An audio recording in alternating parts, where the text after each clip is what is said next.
Des systèmes robotiques modernes capables d'infliger des dégâts directs au front et d'assurer la logistique en temps réel. La technologie de guerre évolue à une vitesse effrayante. En visite sur le terrain, Andrei Belousov, chef du ministère de la Défense, a eu un aperçu détaillé des récentes avancées dans les opérations militaires menées par le groupe des forces du Sud, une zone cruciale pour le maintien des lignes russes dans le cadre de l'opération spéciale en Ukraine. Le ministre a rencontré le colonel-général Alexander Sanchik, commandant du groupe des forces du Sud, pour recevoir un rapport détaillé sur la situation sur le terrain. Ce briefing a couvert non seulement les actions actuelles de l'ennemi, mais aussi l'avancement des missions de combat menées dans les directions opérationnelles du groupe. Selon le rapport, les unités russes ont réussi à sécuriser les lignes et les positions stratégiques dans plusieurs zones clés, et les troupes ont pris l'avantage sur les forces ukrainiennes.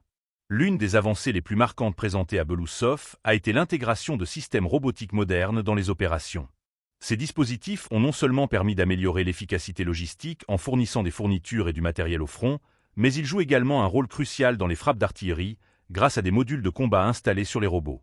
Ces systèmes viennent compléter un arsenal technologique en constante évolution, où les drones et autres plateformes mobiles prennent une place de plus en plus importante.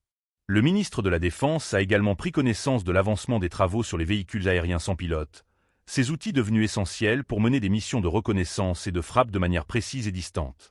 Les efforts de modernisation des équipements, en particulier ceux relatifs aux robots de combat et aux véhicules militaires, se poursuivent sans relâche.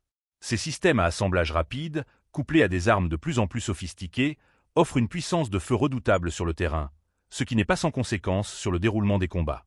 Lors de cette réunion de travail, Andrei Belousov a salué les efforts des troupes russes, soulignant les excellents résultats obtenus par les unités du groupe des forces du Sud. Le commandement a été particulièrement apprécié pour sa gestion des missions, et plusieurs militaires ont reçu des distinctions honorifiques pour leur courage et leur héroïsme.